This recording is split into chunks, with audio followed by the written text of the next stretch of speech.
Greetings, what is up, and a very warm welcome to the channel. The sun is hiding, the rain is pouring, and the magpie is casting. Coming to you guys right now, this December the 12th, with a live 1 vs 1, fresh from the top of the Company of Heroes 2 ladder, featuring spawning in the north. It's going to be the Wehrmacht forces of Osgiliath. And spawning in the south, it's going to be Dem Soviets, played by Bodai. And yeah, it looks like these two players rocking pretty standard commander rosters. Actually, no, we've got the Jaeger Armor Doctrine, I believe it is. Yes. Oh, wow. Okay, well, we've got a pretty fast commander pick here. It's going to be Assault Support Doctrine. Not one that we see often, but you do get the cool Opal Blitz cargo truck, the Artillery Field Officer, the strafing around the Tiger Tank, and the Frag Bomb. So yeah, that all looks pretty fine, to be honest. Any combination of a heavy tank and a strafing run type infantry suppression ability is what I've learned from Soviets is that is powerful. So yeah, looking forward to seeing what Osgiliath can get done with this. The map is going to be the winter version of Crossroads, so a map that we know and love, redone for the Christmas feels. And looks like Bodai is rolling with Guard Motor Coordination Tactics, Armored Assault Tactics, and Guy with Moustache, who I believe is the... Oh, no, it's Soviet Shock Army. Okay, then.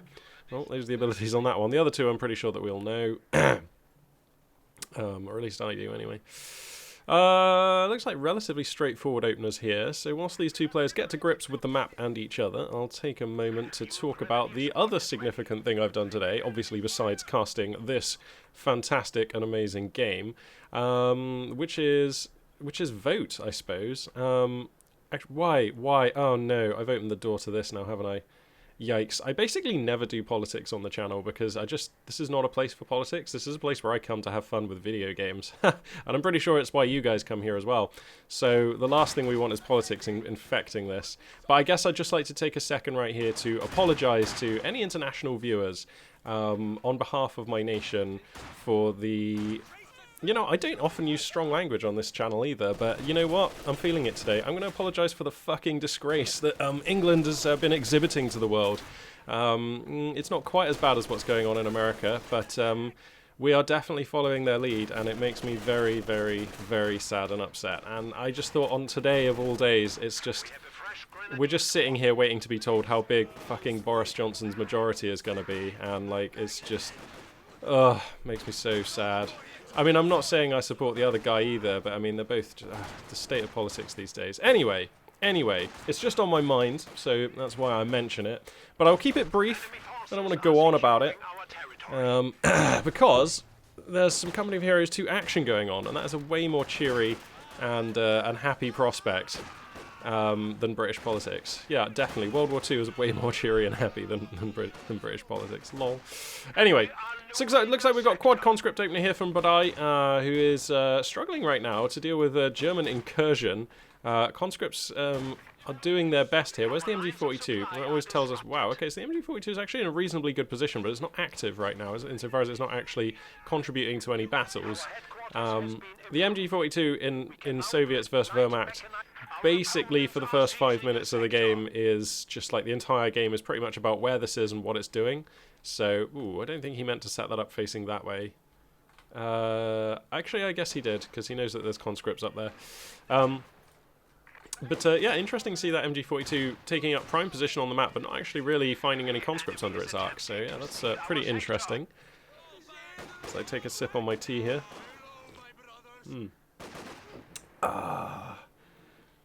God, even the weather outside today in England just like reflected the national mood. It is like dismal, grey, constant rain as everybody trudges to the polling stations in a state of utter despair. Ugh. Mix it up. Okay, so this is what I'm going to be doing through the cast today because I can't not think about the politics today, you know. So I'm just going to be mixing it up. I'm going to be interjecting the joy and awesomeness of Company of Heroes 2 with the odd little political jibe here and there. It's fine. It's fine. What could go wrong?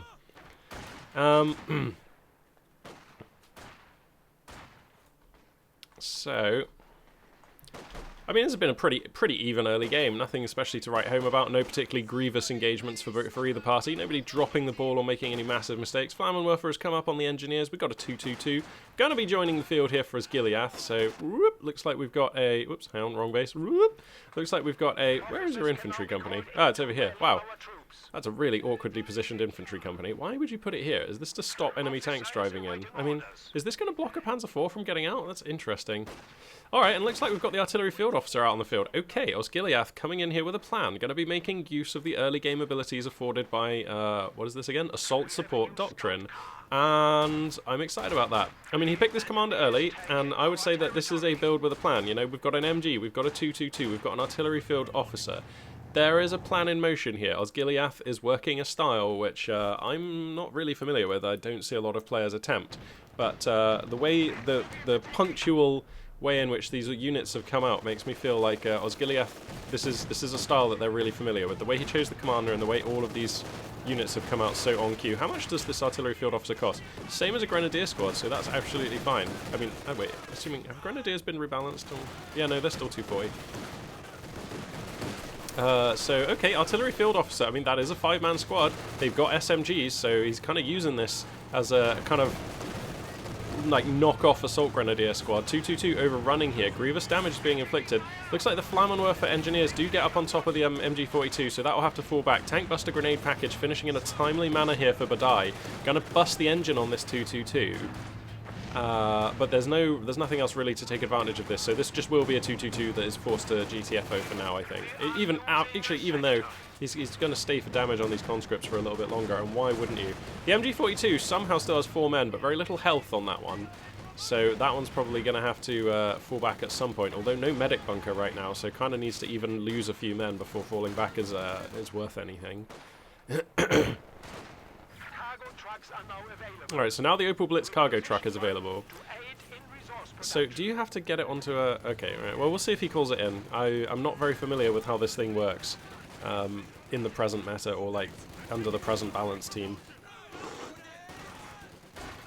Alright, there we go.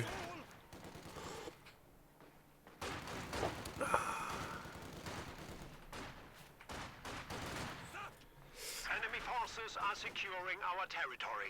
So a slight ticket lead coming up here from Badai, and a slight resource differential. I mean, I think it's safe to say Osgiliath has just had the better end of fuel income throughout this game. Just about. Although it has been kind of close. So, wow, actually, getting a triple cat right now is Badai. So that scoreline differential going to open up pretty rapidly here for a moment. A lot of Axis units had to fall back over that last phase of play. Medical bunker is just now finished, so they're going to take a second here to reinforce, heal, rearm, repair the 2-2-2. So Soviet forces, I would love to see them just try and decap this fuel point. You don't want to let the Axis player get away with having too much fuel. They're a faction that really benefits from that early fuel. I mean, I know all factions really benefit from early fuel because, I mean, it's just like the rate-limiting resource for the early game. But, I mean, Wehrmachts, I think, more than most, just, like, really accelerate into a nasty game if they get the lion's share of fuel income early on in the game. So it's going to be a T-70 here. Tank of E Battalion has finished for the Soviet player. T-70 going to be coming out. This makes a lot of sense. Of course, it counters pretty much every single unit you see up here in the top left. This is a small map, so that T-70 is basically always going to be in every single fight.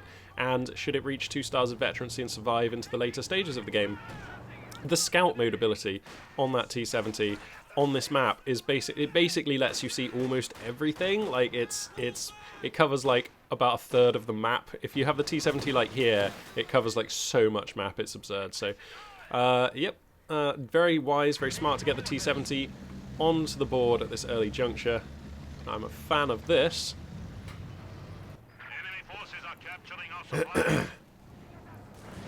our On a separate note, for those of you who watched my last cast, I was a little bit ill yesterday. Still a bit ill, but definitely getting better, so that's good. Not strictly related to the game, but I just thought I'd like update everyone. Whoa, hey there, mouse, come on. T-70 going to get up on top of this 2-2-2, and it doesn't look like there's much that can stop it. Now here come the Grenadiers, Faust's in hand, but one more hit will probably do it. Oh, going to roll a miss there, that T-70. Unlucky not to get the scout car there, but that's acceptable. Pack 40 going to get added into the roster here for Osgiliath, and that makes a ton of sense. I really like going for the Pack 40 at this timing. So both of these players just kind of competently, confidently navigating their way through the early stages of this game. Lovely little poke down the right flank here as the artillery field officer and an LMG equipped grenadier squad going to punch through to grab the munitions and the victory point. So that's turbo relevant, that is. We like to see it. Bear in mind, Wehrmacht as well, I reckon more so than any other faction, just really benefit from having munitions, like through the early and mid game. Like later on, they're not too fussed about it, but like they just have so many good unit upgrades that cost munitions to Wehrmacht. You know, LMGs, squad leaders, pintle-mounted MG42s, Panzer Schreks, Flammenwerfers. Like, there's just a ton of really good stuff. And I think it's more transformational with Wehrmacht than any other faction. Like, having access to early game munitions for squad upgrades is like so massive. So, anyway, look at the range on this T-70. This is some kind of sniper T-70. Yikes. I mean, I know all T-70s have that range, but sometimes you just see it and you're like, oh yeah, T-70s are really good, aren't they? Faust is going to connect though, so that's mildly annoying for the Soviet player. Engineers are in the hood, so it shouldn't take too long to repair that one. Pat gun I don't think is within threatening range. No, not really. In fact, all the way out here on the eastern flank, a little bit awkward. Normally you want to keep that one a little bit more central around here so it can more rapidly capitalize on an exposed or wounded T-70. But yeah, looks like the Pak-40 just not in a position to threaten that wounded T-70 just now. So the Soviet player is going to get away with that, and that's fine. Axis forces getting a really good amount of field control. I have to say, this unit roster, I think just having the 222 and the artillery field officer actually has just kind of kept the Soviet player on the back foot, and so far as field control goes this game. And that's been really, really nice. Axis forces have continuously been able to find open sections of front line that they can push without very much resistance. The Soviet player feels spread quite thin, even with the T-70 here. And wherever it's just conscripts alone holding, the MG42, the superior grenadiers, and or the 222 scout car can just turn the tables just straight away. So it feels like right now the Axis player is definitely holding a better hand than the Soviet player, although this is earlier stages. We've got guard motor coordination tactics being picked here for Badai. So I'm going to have access to the T-3485, the heavy tube, the 120mm tube, which is just a strong favourite unit of mine, simply for the acoustics and the visual aesthetics. That sound is like donk, and then the massive blasts. It makes Wehrmacht players flinch with every shell that lands. I've seen so many four-man squads go down to a lucky 120mm tube round over the years. So it's just a unit that's close to my heart. 340 manpower is a steep cost, but on a small map like Crossroads, that thing should be firing continuously, and I would love to see it.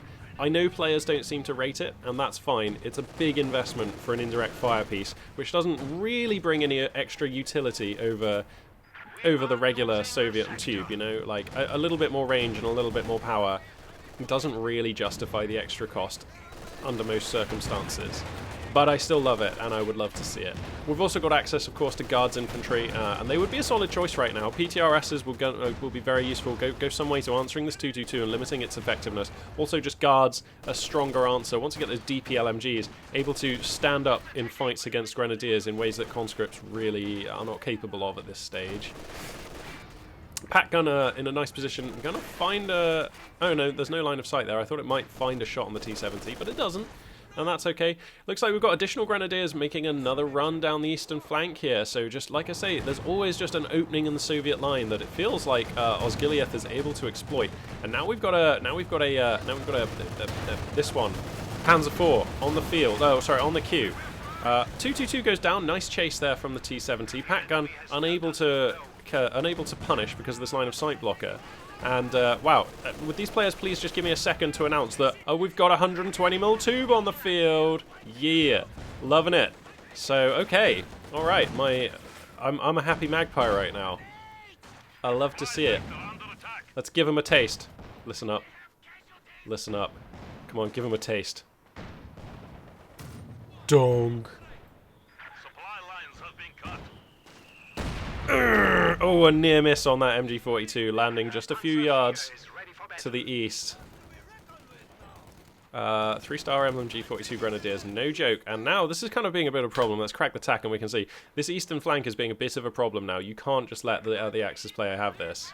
As the Soviet player, you're kind of supposed to own this victory point here. So, you know, I appreciate things are going well over here in the West. Oh my god, this 120mm tube just toying with this MG42 squad. Uh-oh, friendly fire! Friendly fire! That was close. Panzer IV going to reveal itself. Appropriate camo for the map. Bonus points to Asgiliath for that. This 120mm tube is like hitting conscripts now. Was that a friendly fire kill? No, okay.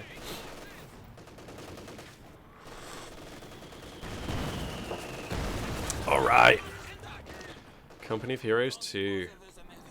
I really like that. This is the most festive I've felt all year so far.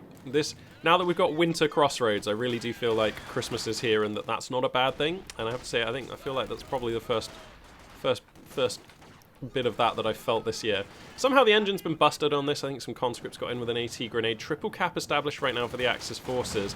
Fuel point cut off for the Soviets. So things are going from bad to worse here for Budai, who hasn't really made any big blunders this game, but it's just Osgiliath constantly finding exploitable locations in the Soviet line and doing so for value. Oh no! And now Grenadiers get up on top of this this mortar tube, and that's super bad. An LMG-42 equipped 3-star squad of Grenadiers will butcher the crew of a 120mm tube in rapid order, so got to be careful with that. Let's quickly check the Soviet tech here. Okay, mechanized, oh no, sorry. Oh, there it is. Mechanized armor Campanile has finished with the Soviet player.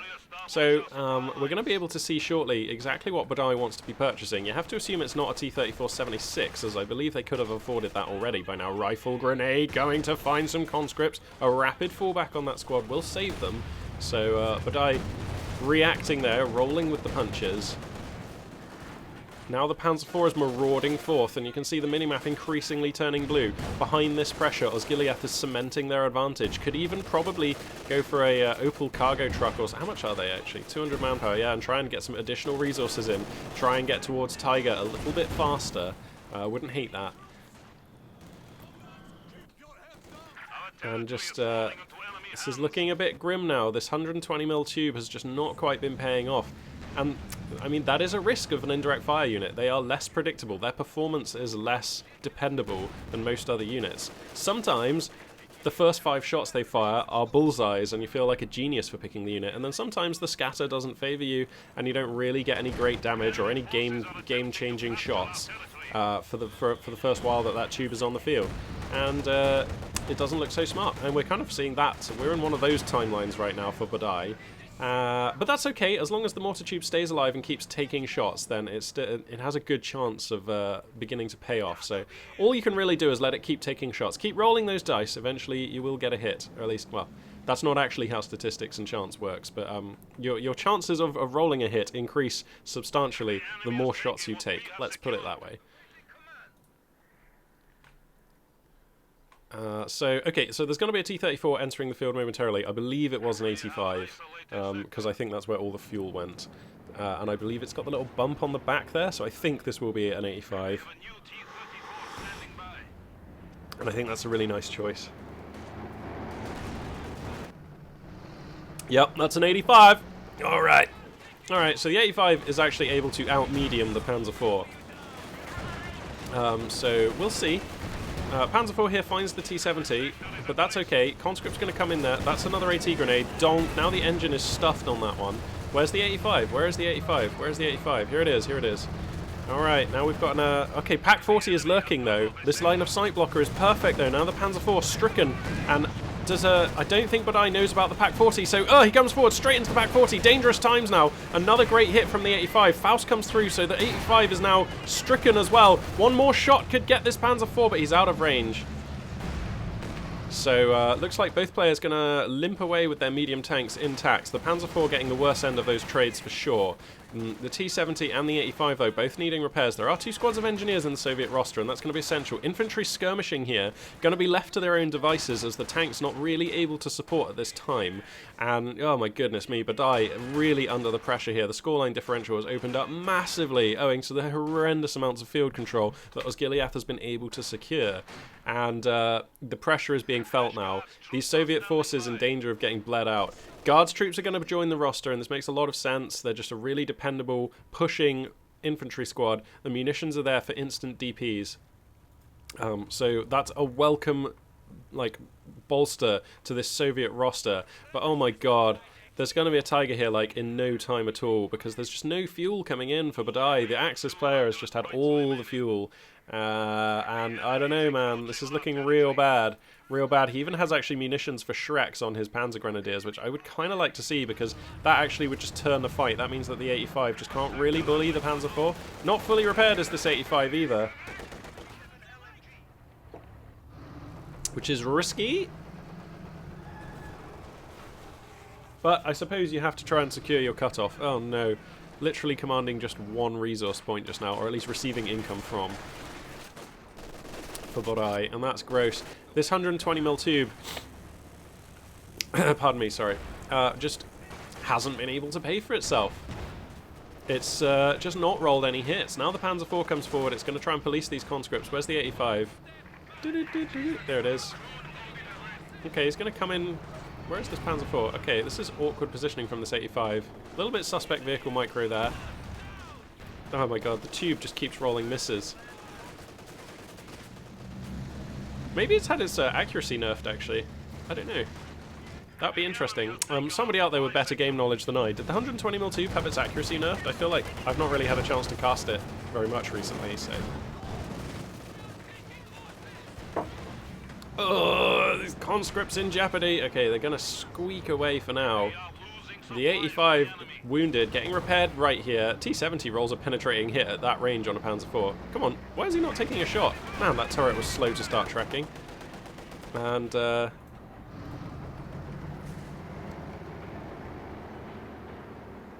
just, the triple cap's going to be re-established here momentarily. Axis forces in both west and east. This artillery field officer, 17 kills. I'm not sure I've seen any of its abilities being used, but here's the thing. It's just a load of dudes with SMGs, and sometimes that's what Axis forces really want to call in, especially early on. A 5-man squad with SMGs, you know, that's really nice. And I prefer this over Assault Grenadiers because it has additional utility. I feel like Assault Grenadiers, they're good, don't get me wrong, but they are limited, and sometimes they're just no use. Oh, how is there no AT grenade there? Oh, these conscripts just are not getting that AT grenade. No opportunity there. The 85 not engaging here. Oh, see, he has to feel forced to get away from this Faust. No. Just nothing quite lining up here for Badai. And now I mean, Stuka strafing run is a real thing that can start being used really soon. And I just feel like under a triple cap, how are you ever gonna like retake the map when your Axis opponent is able to repulse your infantry whenever it looks like you're about to take significant areas of the map? The Axis player can just call in the Stuka. And now there's a Tiger too. So, well, it's a Tiger 1, but there is a Tiger in addition, is what I mean. Alright, here comes the Tiger.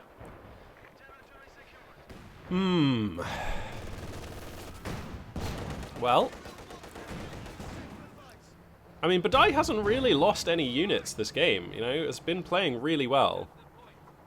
Finally able to connect up some resources, gets one of the VPs, so that's going to help stem the bleeding, but down at 137, under 385, under considerable pressure. The 85 is now repaired substantially, so maybe we can have a go at this Panzer IV, but now it's got armoured skirts.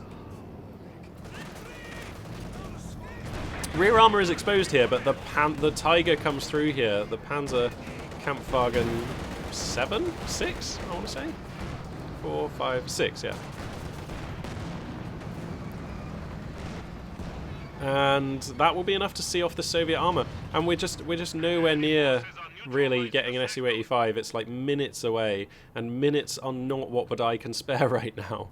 Momentarily, I'm sure some Axis boots will be over here to capture this one victory point. Some conscripts here are going to make a run onto this VP, but sorry, but finding themselves under the arc of an MG42, they will be repulsed in short order here. T-70, I would love to see the T-70 just come on over here to dislodge this annoying MG. That seems like a mission that the T-70 is well suited for. Looks like actually that might even be what's going to happen. Oh, Grenadiers coming in, looking for a Faust. They're not going to find it. Now the Panzer IV comes in, and that will deflect the T-70, and this victory point will remain under Axis control. And this is just a really tough game for the Soviet player, who I feel like just just never quite able to get the upper hand in this game, and it's just kind of snowballed, you know. That lack of field control in the early stages of the game let the Axis player get all the fuel income, and now we have this armor disparity, where there was the Axis player who was first on the field with a medium, and then shortly after the 85 hit the field, it was answered by a Tiger, and, you know, that is the underdog position for the Soviet player. This MG42 is in danger of destroying this T-70 with incendiary ammo. Whoa! If Badai isn't paying attention, he's just going to sneak away.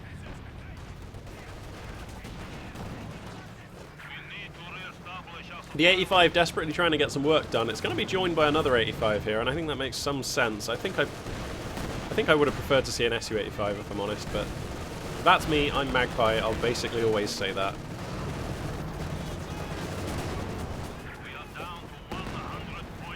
I suppose two T-34-85s is a substantial threat even to a Tiger, but I just feel like an Su-85 is more of a threat, but I guess perhaps the Su-85 doesn't really have the sort of dynamism that you need to wrest control of this game in the time frame that Badai has available, which is like very little now, 92 points under 385. And I believe we're seeing the death knell of a valiant Soviet player here. Tiger tank overrunning, engineers here will be wiped, so we're starting to see the wheels fall off now. That's probably, I think, the first unit wipe of the game, it feels like, maybe. Oh no, of course we've lost 222s and things, so no, it's not. But yeah, now the Tiger tank just comes in, a lot of squishy targets here. The T-70 available, the T-34-85 available. The engine gets busted, and the second T-34-85 is just being idle. No! How long has that been idle for? Every meter that T-34-85 needs to roll towards this fight is a chance for this Tiger to slip away from a circumstance when it ought to have been defeated. This T-34-85 joining the fight so late. Rolls a bounce. I feel the pain of the Soviet player. Comes on in, really wants to get the Tiger, but the front armor on that thing is a beast. This is what I'm talking about. And we're on a pixel of health here. The Pak-40 is here. The Panzer IV is here. We're going to get maybe 2 more shots here. And the Tiger does go down. I mean, that was closer than it perhaps needed to have been. I don't know how long that T-34-85 was idle for. Smoke barrage comes down here. I believe that's from the artillery field officer, so there we go. Gonna see one of its abilities. And hey, that looked like a really good smoke barrage, you know, comes down in a tight, accurate formation, provides a good blanket of smoke. Okay, it wasn't in time to save the Tiger on this occasion, but that's quite nice. Now we're looking at a Soviet player, though, who has got a lot of damage. Oh no, and more artillery field officer abilities coming in here. Badai, are you paying attention? Okay, he's going to get away with that. Oh my god, as long as he doesn't have to fall back. That was nasty. But yeah, so now we're looking at a Soviet player who's hemorrhaging units, who has no engineers to repair these armored units. So, I mean, like, the functionality of this army has been broken, essentially. This is really nasty. The 85s are going to desperately come in here. Where's the Pat gun? Yeah, the Pat gun has them covered, and that will be over then. There goes one of the 85s. The other one will be going down here shortly, and yeah, nicely played. The Pat gun's going to get one last shot. There we go. That'll be game. Well played here by both players, and I think Badai, you know, able to claim a Tiger tank, so there's sort of a moral victory there, if anything. Like, comes out of this game, I would say, complete dignity intact. I actually really like all of the decision-making from Badai. I'm going to go ahead and say that I don't fully understand the reasoning behind going for the Guard Motor Coordination Tactics Commander. Not that it's a bad commander, I just don't see... There were no indicators in this game that were screaming, hey, you should take this commander, and I kind of think, honestly, it was a little bit underwhelming. The 85s were okay, they were okay, but other commanders have 85s. The Mortar Tube... I mean, I got my wish. It did come out, but it was not good. And that makes me a sad magpie. But these things happen. You know, there's another timeline where that mortar just, like, wipes a load of German squads, as it sometimes does. It's a high variance unit. That is what it is. And sometimes I'm in a high variance mood. So, it is nice to have the option for that. But, I mean, yeah, the guards were kind of okay, but they joined the battle quite late. And I just feel like this commander never really had a chance to shine in this game. I don't think we saw Mark Vehicle used, actually, which would have been nice. This is a great ability, actually. It's so good. So, yeah, a masterful demonstration of Wehrmacht power there by Osgiliath. Nice to see the assault support doctrine really flex its muscles, and clearly it's proven to me that this is a commander where all 5 of these abilities are good. Asterisk, pending the Opel Blitz cargo truck. I don't know what state that's in the present game. If it's as good as it used to be, Well, it can't be because it was nerfed. I know it's been nerfed since then. But, I mean, it's always nice to have an ability to generate extra fuel and or munitions, especially with Wehrmacht, I feel. So if this Opel truck is even functional, then in my book it's fine. And the other 4 abilities seem fantastic. The artillery field officer really demonstrating his worth in this game. Getting 3 stars of veterancy, 17 kills. And we saw an artillery barrage, we saw a smoke barrage. You know, I'm not sure. I don't think I was cognizant of inspiring aura or diversion being used, but just a cool unit. Really nice to see it. And, you know, if nothing else, it's a 5-man squad with good close-range firepower, and that is something which Wehrmacht don't really get access to outside of their commanders. So it's nice to see that this commander's really cool. This commander's really cool. Can recommend. Just looks great, and it has, crucially, that combination of an aircraft strafing, anti-infantry strafing run and a heavy tank, and that's a very potent combination because it lets you break most late game compositions by using the aircraft to force your opponent to have to move their anti-tank guns. Then you come in with your armor, and you have basically broken the sort of positional deadlock that is often the case, or that we often find ourselves in Company of Heroes 2 late games. So that's a potent combination to have. So what do we got here? We've got OKW versus Soviets here. Farlian versus Crazy Man, going to be top of the ladder out here. Not a lot of players who I recognise here. I mean, I know I've cast Lauren, I know I've cast CC Art, and some of these other names before, but we're just going to go ahead and jump on into the top game on the ladder here. It's going to be Farlian playing as OKW. Who's going to be rolling with Luftwaffe Ground Forces, Elite Armor, and Grand Offensive Doctrine. So the good old tried and tested Grand Offensive plus what other 2 OKW commanders you reckon are good. I mean, there kind of really are no bad OKW commanders, actually. I mean, there aren't that many OKW commanders, certainly not compared to Wehrmacht or Soviets, but there aren't really any bad ones. Even Feuersturm, we've seen used by high-level players to great effect recently in the last month or 2 on the channel. So that makes sense. Crazy Man, well, let's introduce him. Spawning in the south here, on the suddenly thawed and much more temperate crossroads. It's going to be Farlian. And spawning in the north, now that Fog of War is turned off.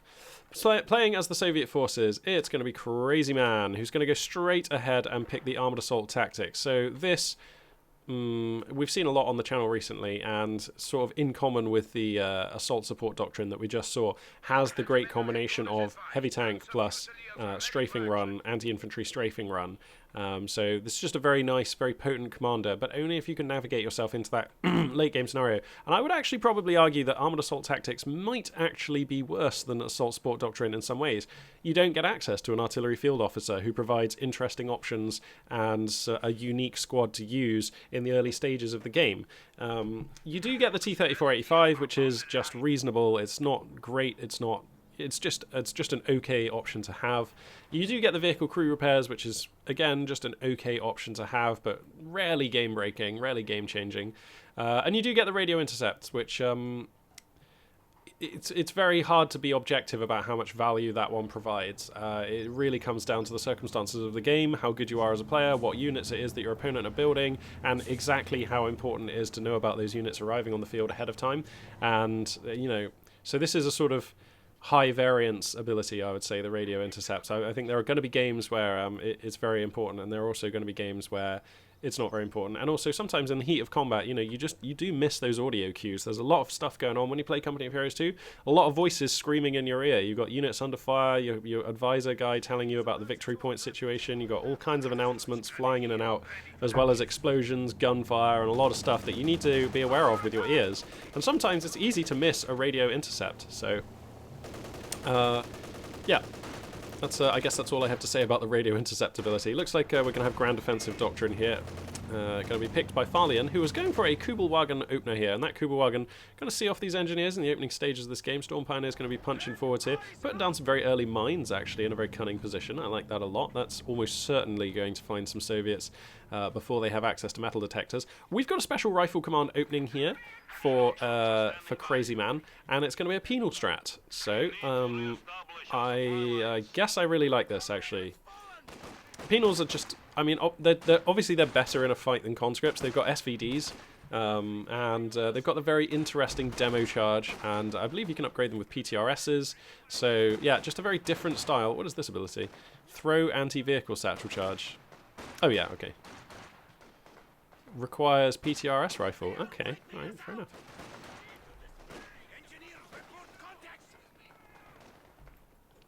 And what's this ability? To the last man, seeking to redeem themselves regardless of the cost, the Penal Battalion fights harder as they lose squad members. I didn't realise that was a thing. That sounds great. Ha! How epic. Okay, sick. Well, you know, I'm really liking what I'm seeing.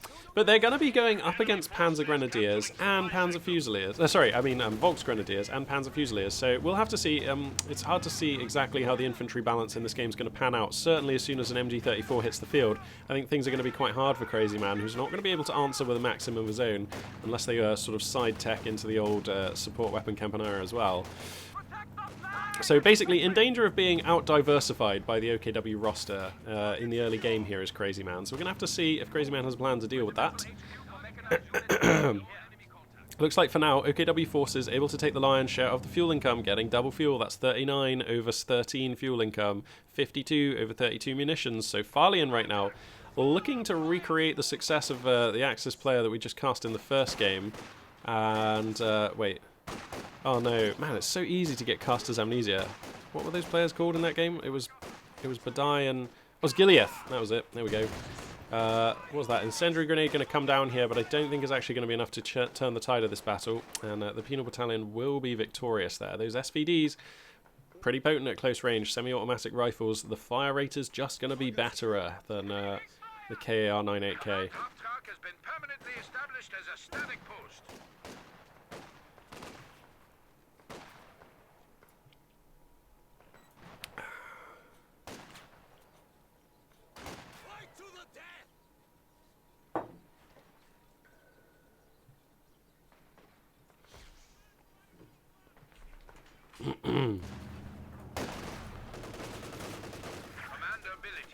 Sorry, I was just finishing my drink there, but I'm now back on GC.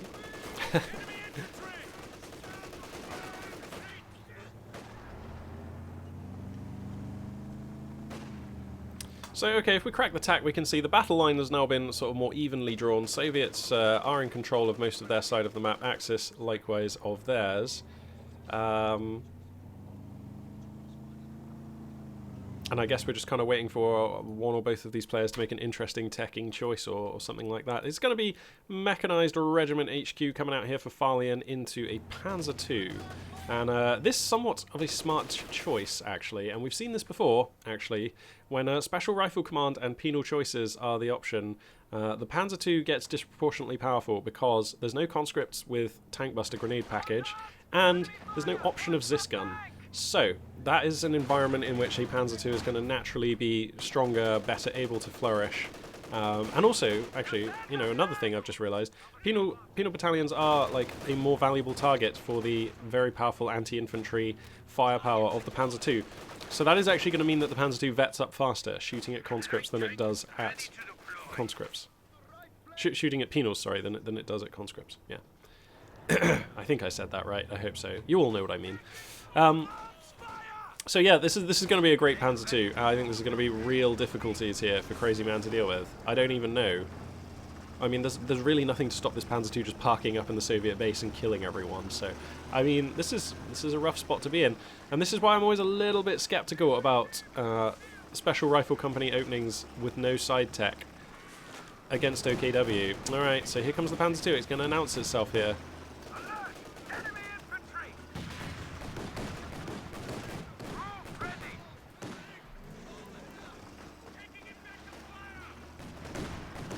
This is going to be tough. Really tough. I suppose PTRSs are not ineffective against the Panzer II. So if we saw PTRSs come up on all of these squads, that does cost 60 for the upgrade, so we've nearly got enough for the next one.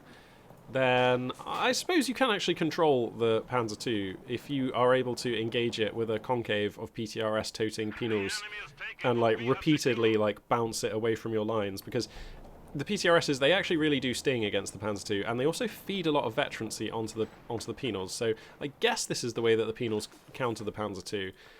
It is lucky that in this game Crazy Man has the munitions. Okay, yeah. So what has he spent his munitions on? Did he buy a flamethrower or a mine package or something? He didn't buy. Okay, whatever it is that he bought, he just cancelled it. So I would love to see him go for the third set of PTRSs. I think you sort of need it against this Panzer II opening. Man, this is a really... So, I mean, look at this. He's floating 440 manpower. What are we saving for here? Because this Soviet army feels very small against this Axis roster. And we've got additional Panzer Fusiliers coming in now. What are you supposed to do against this? Your penals can't be firing at the Panzer II and all of the infantry. And now there's the MG34 on the roster, so, you know, this Axis lineup already is more capable, more diverse, has more functions available to it than the Soviet army, which is very simple, to be honest. I mean, just infantry squads that directly shoot at stuff. And so, alright, so we've got Tankovy Battalion Command Regiment, or Tankovy Battalion Command has finished. T-70 going to be on the queue here. And that's going to help a lot. Oh no, we can't be losing guards here. Okay, he's going to be alright. There we go, yeah, see, this is what I mean. Veterancy starting to pop up. Every time, there we go, every time a PTRS round slams into this Panzer II, you just see the veterancy spike up on these penals. And that's great. The demolition charge going to be used here. Not quite sure entirely why. I don't think it was likely that Farlian was going to let any of his units fall foul of that one. So yeah, but I mean, this is still a very small Soviet army. Grab some more units, bro. You're floating 300 manpower here. Even just some conscripts. I would love to see a switch into like two squads of conscripts onto this roster, because if you have 2 squads of conscripts, suddenly with anti-vehicle grenade package, and I know that seems like a waste of a research for just 2 squads of conscripts, but I mean, it's game changing, because if you tag the Panzer II with 1 anti-tank vehicle grenade, I think it's actually very easy to convert that into a kill, because you've got, you know, a T-70 and so many PTRSs, and a Panzer II just cannot withstand that kind of fire for long. Oh! Oh, those mines getting set off by the T-70, shooting at the falling back Panzer Fusiliers there. That's so unlucky for the Axis player, who's basically just invested 40 munitions into blowing up his own men, and somehow the Soviet player is able to clear them with no metal detector, so things working out pretty lucky there for Crazy Man. It's going to be a Puma, and that also makes a lot of sense. I think you need another squad, bro. Like, constantly floating another squad's worth of manpower here, and I feel like the Soviet army's just small. Even another squad of penals, I'm okay with that. I just don't understand these choices here from Crazy Man. But that's okay, I don't need to. I'm just a caster, and these players are way better than me, but I'm just saying, I don't get it. It's going to be a Puma, though, of course, added on. So the Puma joining the Panzer II in what I like to call the wind-up toys build. So, yep, both of the wind-up toys now present. And of course, they synergize very well. Wow, these penals getting slaughtered. They will be lucky to escape this. Panzer II is going to maneuver for the pursuit here. Running across negative cover. Not very much health left on these boys. That autocannon thundering away. The machine gun likewise. This is going to be pretty squad wipey. Ugh. Oh no, and that was one of the PTRS squads as well. And you know, you've suffered 1 squad wipe, and now this just feels insurmountable. Like, you've got 2 penals, 2 engineers, and a T-70, and that is so adequately covered by an MG34, 2 Panzer Fusiliers, 2 Volksgrenadiers, Storm Pioneers, Kubelwagen, Panzer II, Puma. Like, this is not enough. This is not good enough. So he replaces the penals right away. And he's still floating 400 odd manpower. I mean, I just feel like in these early stages in the game, later on it's okay and even recommended to be floating some manpower, but in these early stages in the game when manpower income is relatively high and having an extra squad on the field represents, right now it would be a 20% increase in squads available. I just think you've got to convert those resources into on-field presence. That's my opinion.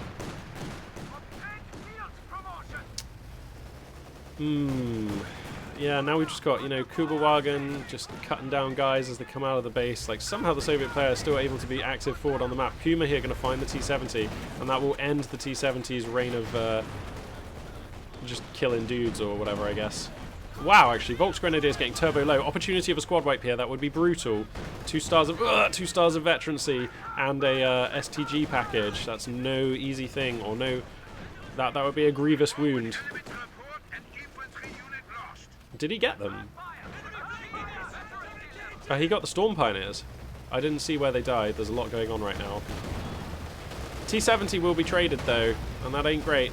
And there's no Zis gun.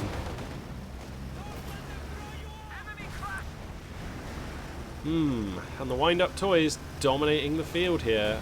The Soviet army down to just 5 pretty unintimidating infantry units here. Kuberwagen just chases in there. That is a mistake from Farlian.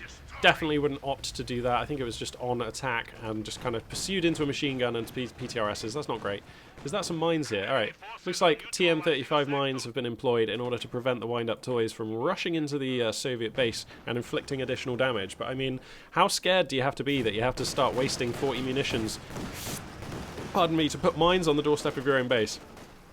Some fairly rapid tech here. Actually, it's not even that rapid, but Mechanized Armor Camp and I are going to be coming down just now. Fuel income somehow still just about okay for the Soviet players, so we may be able to see a medium tank sooner rather than later, but I don't think a T-34, certainly not a 76 anyway. It just feels bad building one of those into a Puma. Pumas are so well adapted to prey upon average medium tanks, you know? Like, you're just, at this point, you're basically spending a load of fuel to vet up your opponent's Puma, and, like, as long as your opponent doesn't make any grievous errors microing that Puma, I just don't see how a 76 is ever going to really achieve much value on the field. It's just always going to come out, take a few hits from a Puma, have to retreat and get repaired, and your Axis player is just, like, rubbing their hands at that point. That's how I think that dynamic plays out. I mean, this is basically over now. Special Rifle Command openings against OKW without back-teching and no conscript support. It's rough. I just have never seen it look strong. Against Wehrmacht, sure, let's do things. So, you know, we can have a conversation there, but against OKW, I'm like, somebody needs to explain to me the upsides, because I'm not seeing them.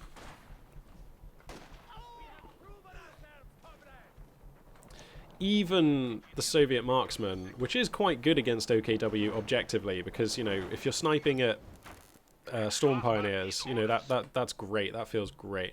And if you're sniping at weapon crews and Volks Grenadiers, that's all fine as well. It's not amazing, but it's fine. But I feel like OKW are just so much better able to answer a sniper. They've got Kuberwagens, Panzer IIs, Pumas, you know, all kinds of... These are all fantastic options for overrunning and getting on top of your sniper and just gunning them down really shortly, in short order, I should say. So, I'm not sold on the Soviet marksman. Not that we've seen it in this game, but, you know, if that's the reason you're going Special Rifle Command, I'm still not sure I understand that either. That's going to be a satchel charge that is hovering over this Panzer II. So that'll be a Panzer II kill. Nicely done there. Finally, Crazy Man able to make Farlian bleed in a meaningful way. Well, I suppose he already killed the Panzer Grenadiers, but able to induce additional bleeding out of his Axis opponent. And that's nice. That's a nice pick-off. So I like what I see there for Farlian. Finally able to sink his teeth into a really important part of this Axis lineup. This is still such a small Soviet army, and he's still floating just stacks of manpower. Like, your fuel income ain't all that. Is he going to buy a 76? He could buy a 76 now, but I just don't like that.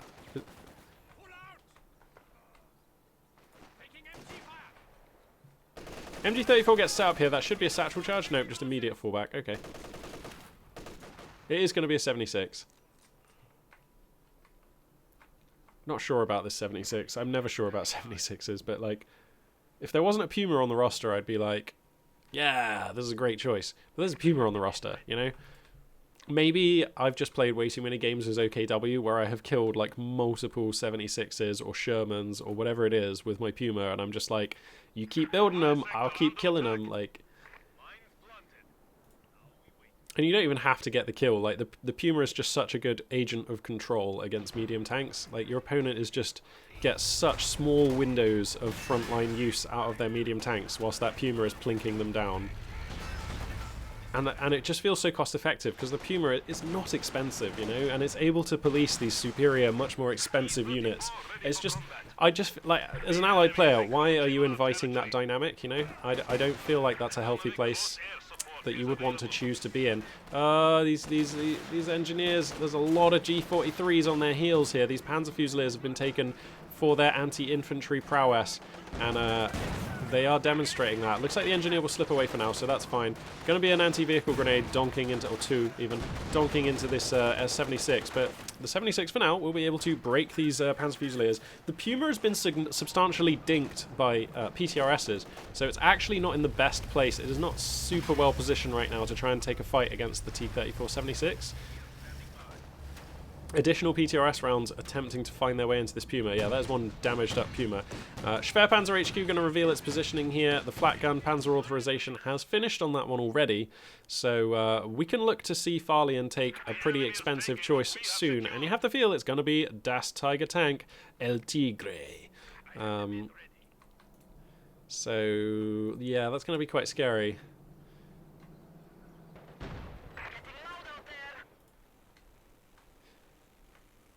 Panzerkampfwagen 6. Alright, so the Puma's repaired. The T-34 will shortly also be repaired. Why is Crazy Man just playing this game with such a small roster and floating so much manpower? Okay, going to go for another squad of penals. I don't know.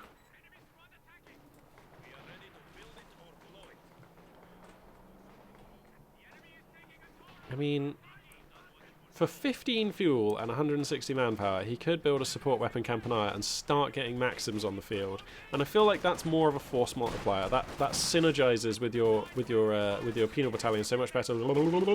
Satchel charge there, getting a bit close, but Farlian there confidently running over it before the fuse has a chance to go off. There are mines here. Yep, those Panzer Grenadiers, those Storm Pioneers did sort of cluster up a little bit, so it's actually going to get two of them, those mines. A little bit unlucky there for Farlian. Let's take a look at the scoreline, which I've not really been paying attention to. 398 for the Axis player, 344 for the Soviet player, so yeah, it's not too bad. Basically even. But I mean, what's the plan here for the Tiger, you know? I would suggest, I humbly submit, that in order to effectively deal with a Tiger, usually Soviet players need a minimum of 2 Zis guns. And we're just not in a place where Zis guns can even be constructed. And like, you know the Tiger's coming. You've seen Panzer Fusiliers since the earliest stages of this game. So, like, we're 20 minutes into this game, your opponent has built wind-up toys, and you've seen that they have Schwerpanzer HQ with Panzerorth done. What's the plan here, Crazy Man? Because it's right about now that the Tiger's going to be hitting the field. You know, the resources are lining up perfectly here. Oh my god, look at that resource management. 640, 230. There they are. Can click Tiger, should click Tiger, will click Tiger momentarily. And, like, Tiger just beats everything. Like, there is no plan for this Tiger that I can see. So I'm gonna, you know, if it sounds like I'm being quite critical of Crazy Man here, it's because I'm being quite critical of Crazy Man here. Here comes the Tiger. And I just don't really know what you're supposed to do about this with the roster that Crazy Man has opted to navigate his way into. You know, the 76 is a joke now. I mean, the Puma can just bully it around all day. And a Puma with a Tiger.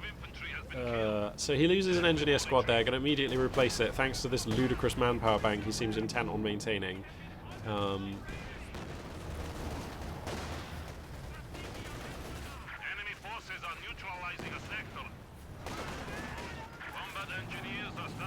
Okay, so what are we doing against the Tiger, eh?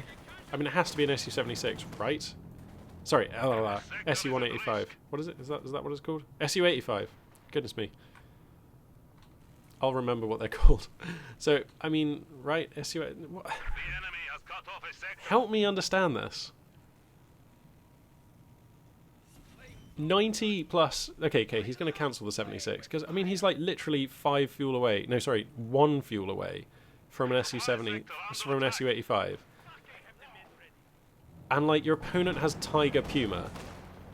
I mean, with the greatest of respect, I know that you can kill a Tiger with 2 T-34-76s. I know it can be done. But why would you choose to do that when you can just get an SU-85 and, like, properly control this Tiger? You know? And I know, Pumas can get up on top of SU-85s and make SU-85s look really dumb. And it's on you as the Soviet player to make sure that that doesn't happen, losing squads here. But, you know, as long as you take note of that responsibility that you have as a Soviet player and actively make sure that your opponent doesn't, you know, get that opportunity. And you know, with this unit roster, it can be done. You can prevent that Puma from getting on top of your Su-85 whilst maintaining that Su-85 in a position centrally on the field where it can control the Axis armor. That's the plan here for the Soviet player. And I refuse to accept that because your opponent has a Puma, you don't go for that. Like, and also, I mean, your opponent still has a Puma if you go for a T-34 76, you know, and like the 76 is still terrible against the Puma and the Tiger. So I feel like the criticism that the Su-85 is answered to some extent by the possibility of a Puma pouncing on it, I mean, that also applies to the 76, you know, so why don't we go for the one that can actually help deal with the Tiger? That's my thoughts on the matter, but he did cancel that, so what, is the plan here to just try and survive to IS-2? That seems like a long and difficult road.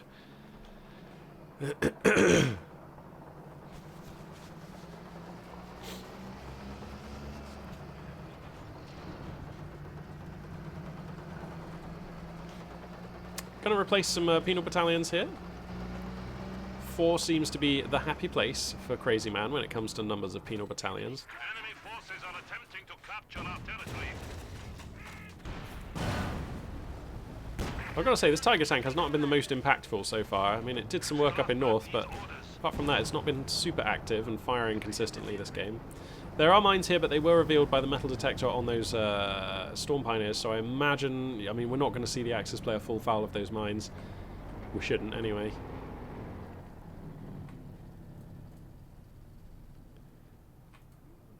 So what now? This is a really awkward standoff. Why isn't the OKW player doing stuff? I feel like, I mean, okay, it's because all of his infantry is off the line being repaired and reinforced. So now that that's occurred, I think now is the time for Farlian to make a grand offensive, as it were, and start shoving this Soviet player around, you know? We've actually let the Soviet player have an income of plus 32 fuel now for a minute or two, relatively unimpeded, and what I said about it being a long and difficult road to IS-2, I was kind of expecting that the Tiger tank would be out there flexing and making life difficult for a Soviet opponent who doesn't really have a concrete answer for this unit. But if we're not going to leverage the Tiger, you know, the Tiger has not been active shooting Soviet units and trying to probe and find opportunities for damage against the Soviet line. And if we're not going to be doing that with the Tiger, then actually saving up for an IS-2 is like, okay, the resources are just now lining up where in about 15 or 30 seconds we're going to have that IS-2 coming out onto the field. Now that's not the end of the Soviet player's woes. Whoa, T-34 going to come in here. He's going to get the Puma. Wow, didn't expect this to happen. That's fine, I'm super okay with that trade if I'm the Soviet player. He will lose the 76 for it, but that's okay. Whoa, these guards, sorry, these penals. What is going on here? Not very well falling back. Okay. How is the 76 still alive as well? Where's the Tiger? Okay, he's coming in here to get the KO blow on the 76 just now. It's a very strange fight here. Wow, actually going to full foul of the TM mines there. IS-2 is now here. And like I say, this IS-2 isn't the end of Crazy Man's woes, but this is scary now for the Axis player. The IS-2 is effective. Oh, he's lost the MG34 at some point as well. Sorry, I'm so good at casting. Okay, there goes the SC-76, finally taken out. But now we've got the IS-2 on the field, which is... I mean, that forces me to reevaluate this game, because now this Soviet roster has kind of got some legs. Dushka turret finishers. Spicy machine gun up there.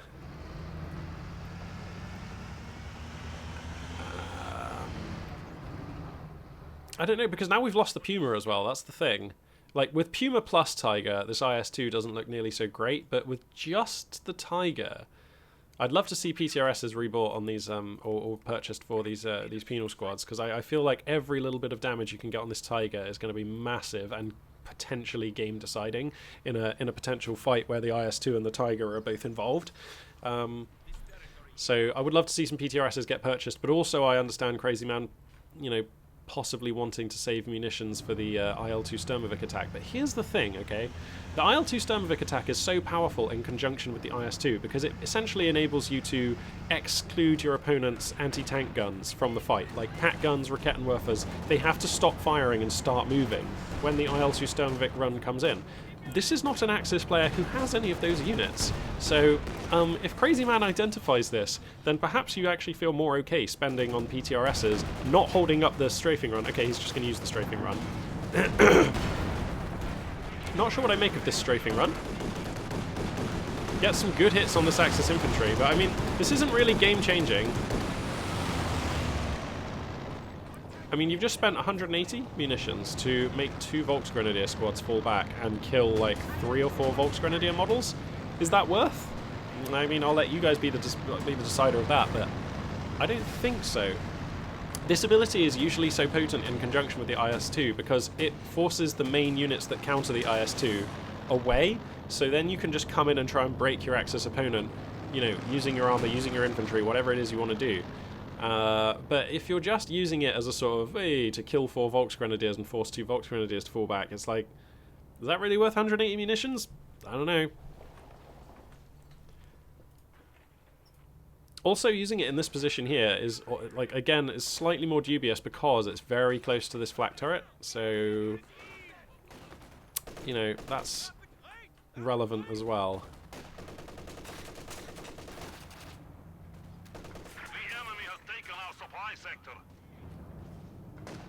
Alright, well, we find ourselves in the late game. It's IS-2 versus OKW Tiger. Penals against Panzer Fusiliers and Volksgrens. Looks like the MG-34 was recrewed. Tiger tank getting some work done against Penals here, but nothing to write home about, assuming they don't cluster too much. Yeah.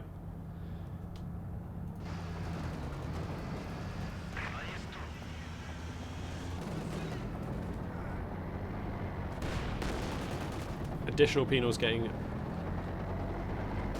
fired on by this Tiger. They're very clustered. Ugh. These Grenadiers have to... Sorry, these engineers have to GTFO. Okay, we're just feeding them in. Oh, no. Crazy Man. This would be more forgivable if Crazy Man had more units to be microing. I've been very critical of Crazy Man. I appreciate that, but...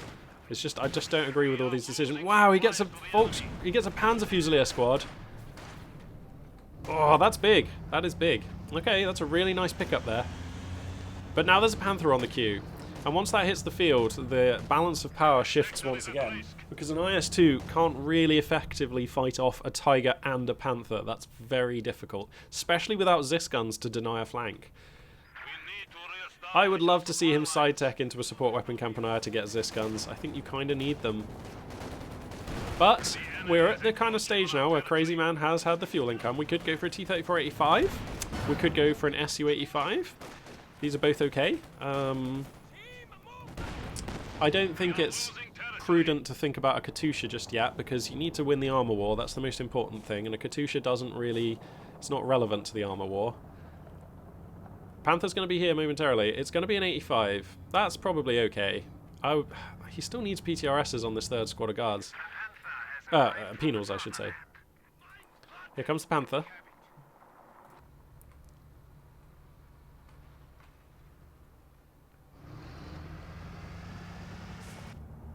Scoreline right now, 341 for the Axis player, over 222 for Crazy Man, so... I mean, a decent lead right now for Farlian, and Crazy Man's still bleeding right now, so... This is looking like a game where victory points could very well be relevant insofar as they may force Crazy Man to have to try and take some pretty bad fights later on, and that could be game deciding, so you've got to keep an eye on that scoreline. Tiger Tank here is going to find the IS-2. Nice shot from the IS-2 to open proceedings. PTRS is moving in for support. These guards in the road, a little bit risky. Those are shoe mines next to them, so they will get explodificated if they roll onto them. 85 going to hit the line here. Where's the Panther? Okay, the Panther is angling to get some flank on this IS-2. Comes on in. That's scary right now. IS-2 needs to respond, and it looks like Crazy Man on top of it, immediately reversing. Very nice. 85 here, exposing a little bit of side armor to this Tiger. Going to feed some veterancy there, but it can't really be avoided. These penals probably want a GTFO. They are taking a lot of fire. The next shell from the Tiger could well kill them. Still tracking with that turret. Going to roll a miss. Getting a bit lucky there as Crazy Man. Now the IS-2 starting to lose this battle. The armor on the Panther proof against that shell. The IS-2 in jeopardy. The 85 not far enough forward to chip in on this fight. The strafing run comes down though, and that will force most of the Axis infantry support away from this fight. Not that it was being super relevant apart from capturing points though. And I would love to see another engineer squad. I know 3 seems like a lot, but I think it's actually the right amount for this fight.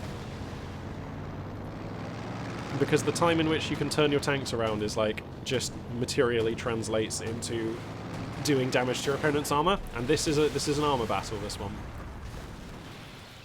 So the turnaround time on your tanks is just like directly correlates to how efficient you are in these fights, and that is going to win games. So yeah, I think going for another squad of engineers is fine for me right now. It's not like you have the fuel for another meaningful armored choice in the meantime, so there's a window here where you can purchase another infantry squad and not affect your fuel spending.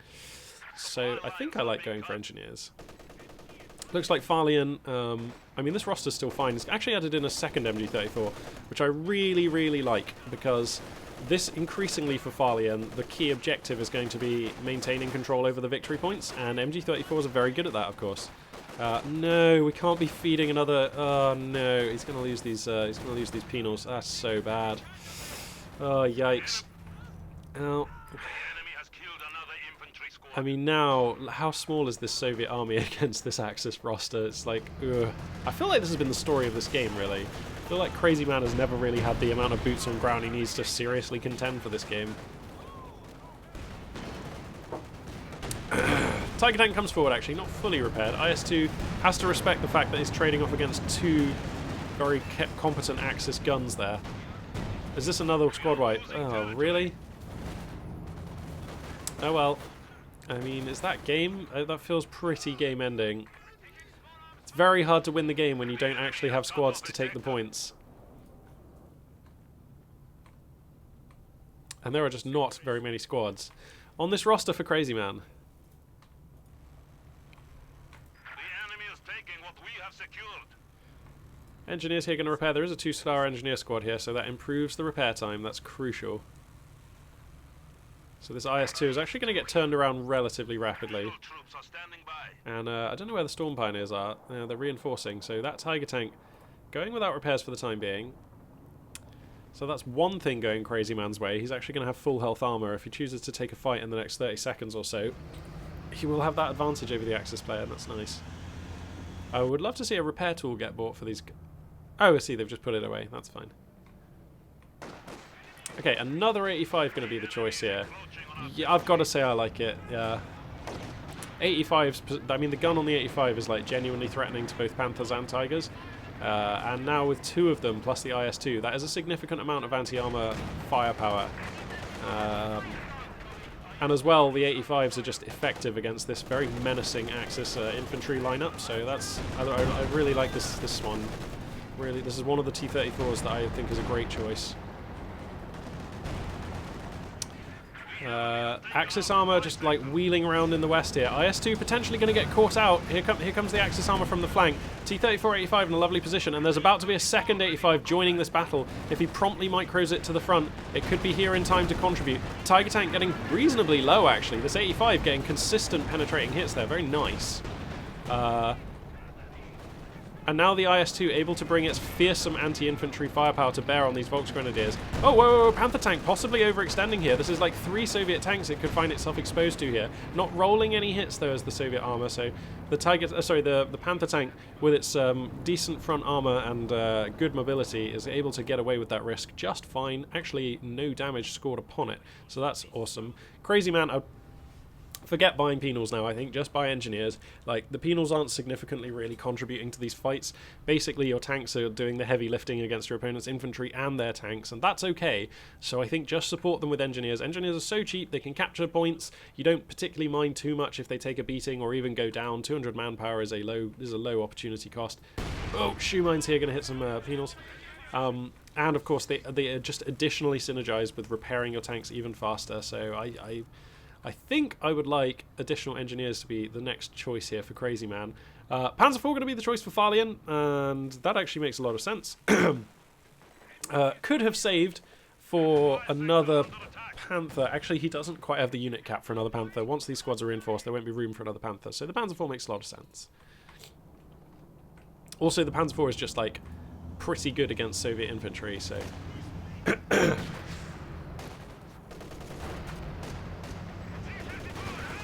Alright, IS-2 comes in here, going to get a nice shot on this MG-34. That is nice, but now it finds itself exposed to the Axis armour.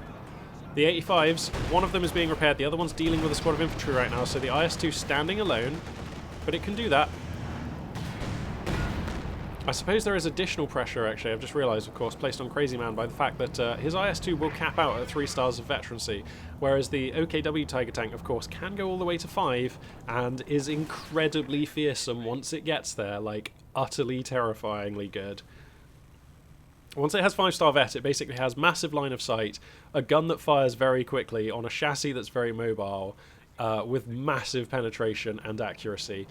It is kind of the ultimate anti-everything unit at that point, and that's intimidating to play against. It's very intimidating to play against. And he's got that tank commander on there, so that's, you know, the line of sight is just intense.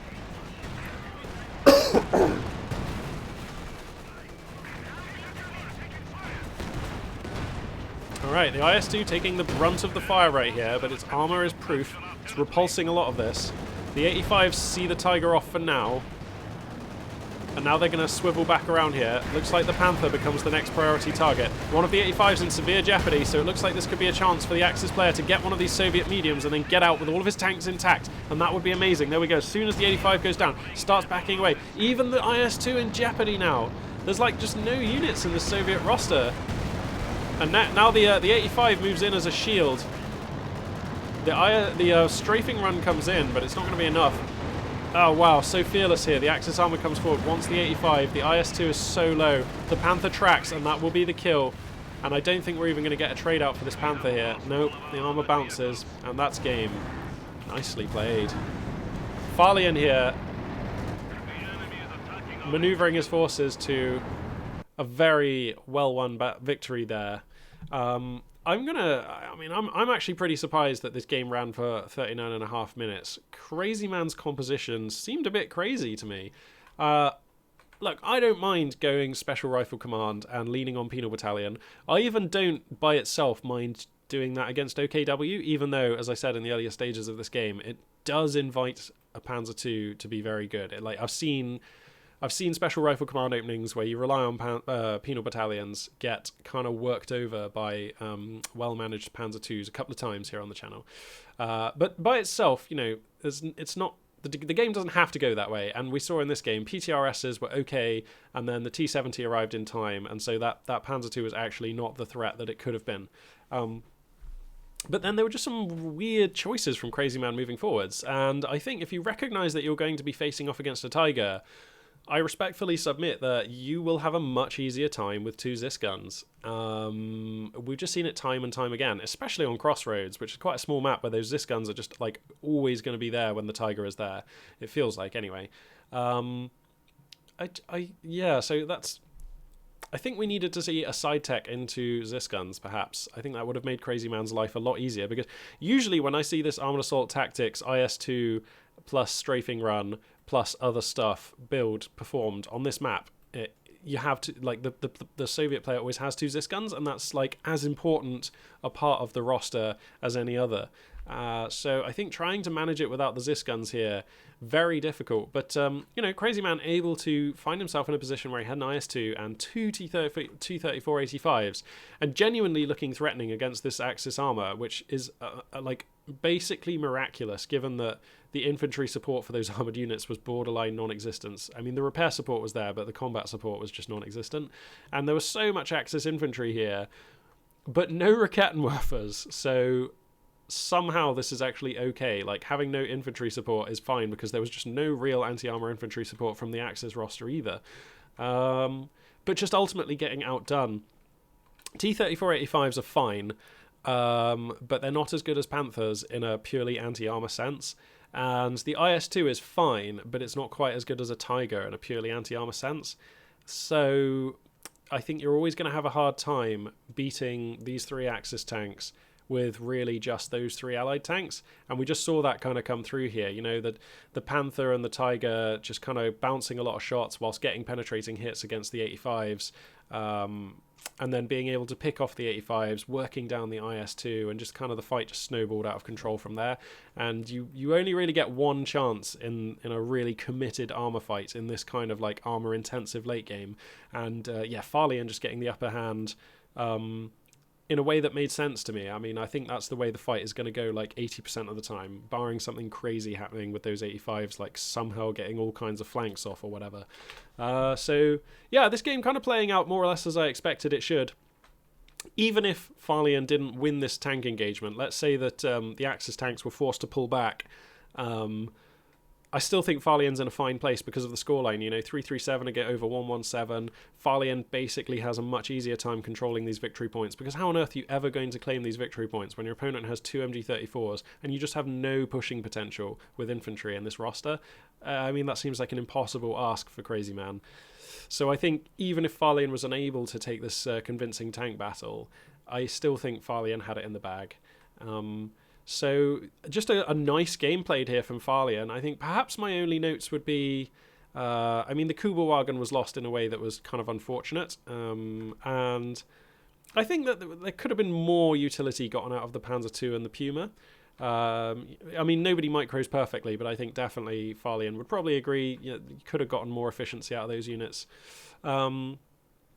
And I actually would have liked to have seen a Kettenwerfer or 2. I know that Farlian doesn't have infinite resources and was spending them on things that did make sense, but I think a Kettenwerfer or 2 would have really helped perhaps close this game a little faster or shut the door on this really small Soviet roster, which was really propped up on the strength of its tanks alone.